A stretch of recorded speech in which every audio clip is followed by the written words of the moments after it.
more raw language. It would have been, but HBO didn't want to do it. Oh. They don't like, a lot of people don't like the agenda that we bring. Well, the other thing was I couldn't figure out why they couldn't afford to get you a chair. You always were half-cocked on that desk. Like when you lean against the pool table or something. So these idiots could slam my awful legs. Yeah. That was a crime that show got Yes, it was. canceled. It was disgusting. Oh, my God. That's me and Kyle. That is the worst. just eating. Yeah, that was awful that got taken off. There's no reason for it. No reason. You know what's funny? There was a political reason. Well, also, we That's got for some sure. complaints, because I think they were rerunning us the next day at 7, and then the Daily Show, they were rerunning at 7:30. And I think in that, and again, the Daily Show was a bigger show, but our ratings were actually higher than the Daily Show in those reruns. And again, I'm not saying the Tough Crowd was bigger than the Daily Show, but it was fucking a very watched show. Yeah, it was. And they got some complaints about content, and they yanked it. And me and Penn, we had that argument a few weeks ago, where he was talking about Bill Donahue in the Catholic League, and he was going, the things they did to Matt and Trey, like in South Park. But what that made me think of is Comedy Central proved that when you back a show, like they've backed South Park, and you stand up against that bullshit, now it's the biggest show they've ever had, and they've gotten complaints, they've gotten protests, threats of boycotts, and it's the biggest show they ever had because the network stood behind it. Mm-hmm. So that's, I guess, the point I'm making. They didn't like the idea that you discussed race. Yeah. And meanwhile, Chappelle's show, which was, they were ready to just back a fucking tanker full of money over to him. That was nothing but racial humor. Well, I mean, that's the whole. Everybody in the country knows that white people are not supposed to discuss race except from the point of apologizing. Yeah, or else you're racist. That's the way it is. Yeah, or else you're a racist. That's just the way it is. If you do anything but that, everybody has a heart attack. You got to apologize. Especially other white people. Yeah. And that's just the way it is. But nobody will really admit it completely, or they'll go, well, it's too bad, it's payback, It's just a fact. Payback. Well, there's a little pushback happening with Imus getting back on radio. I don't know. Some of those remarks he made were salty. I heard one of those girls was scarred for life. Yes. And then I saw her iPod and I saw the playlist. I noticed a couple of songs that might be a little saltier. Yeah, a little young cheesy number called "Take My 12 Gauge" into your, I mean, it's so pathetic that even they have these girls being phony and going, I was scarred, Did we? Yeah. We've talked about the Imus situation. I mean, off and on for the last 6 months. And I even went down the road with Jimmy. I'm like, all right, let's try to see it the other way. Let's just sit here and try to see it the fucking other way. All right, so you got Have an open mind. Got in at 10 o'clock that day instead of 6. No, it wasn't. It wasn't. Wow. Great line.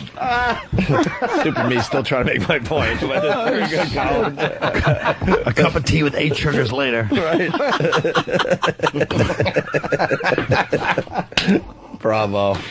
Oh, man. Yeah, so go ahead. I hope you enjoyed the bounce pass. But this is interesting to see it the other way. I'm not even kidding, but go ahead. But, Jimmy and I think we were in a cab on the way home, like, let's just try to see it the other way. And it just still bothers me. I can't see it their way whatsoever. Could not wrap my head around it at all. Like, even to play devil's advocate, I just could not. To get kicked off a radio show for saying nappy-headed hoe, it just amazes me. It amazes me. But good thing is, it doesn't amaze me. Go ahead. Good thing is he got rehired.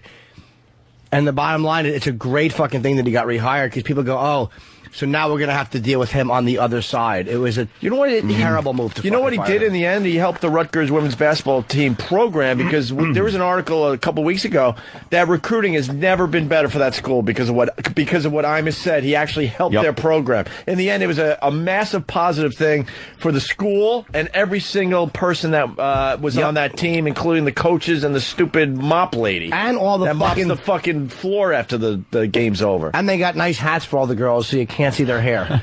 I just can't believe it. I can't believe it. This is what's been happening now, This is a climate that's never discussed, but, Did you see a few excerpts from the Pat Buchanan book about how the country come on, John, this is ridiculous. Pat, that's your crowd. Oh, John.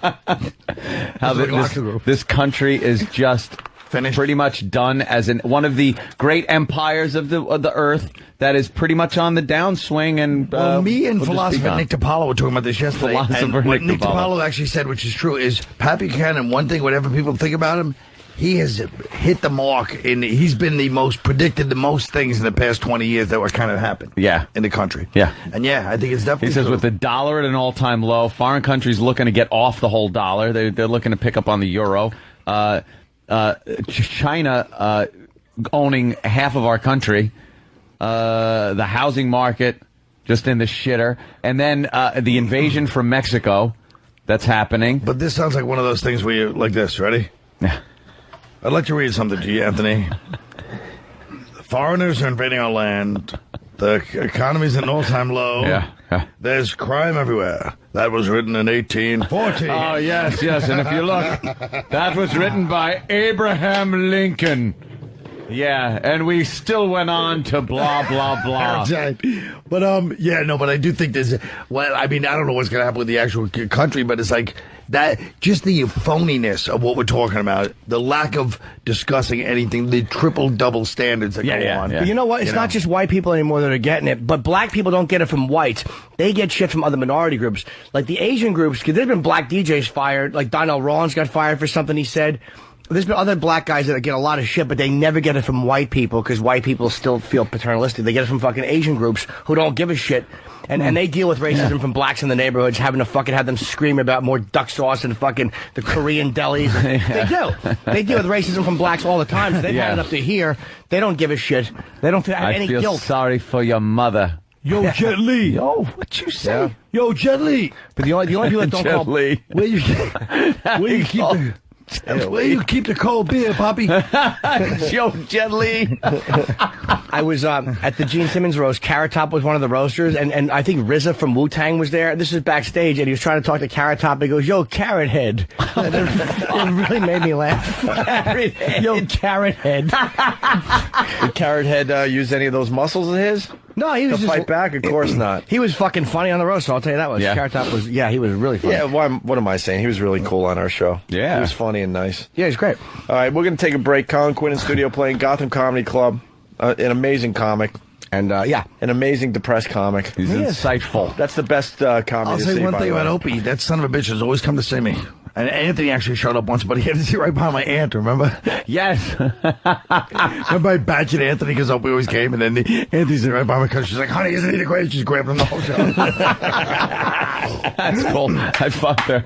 I'm teasing, of course. I remember back in the day when we met you for the first time, you're on the way to bet the horses, and every time we saw you after that was you betting horses. OTB. And then he was worried about us giving the tip out because he didn't want the odds going down that day. Oh, remember? Yeah. You were like, I got a great tip from my uncle or whatever it was. cousin Dylan. And you were running to OTB. It was such a great tip. And you're like, fuck, I just told the biggest assholes in New York radio this great tip. Yeah. And you were panicking that we were going to go on the air that day. Odds were going to drop. Your spot and make it a 3-1 on you. But actually, they closed that OTB, too, you know. Why? Around the corner of your house?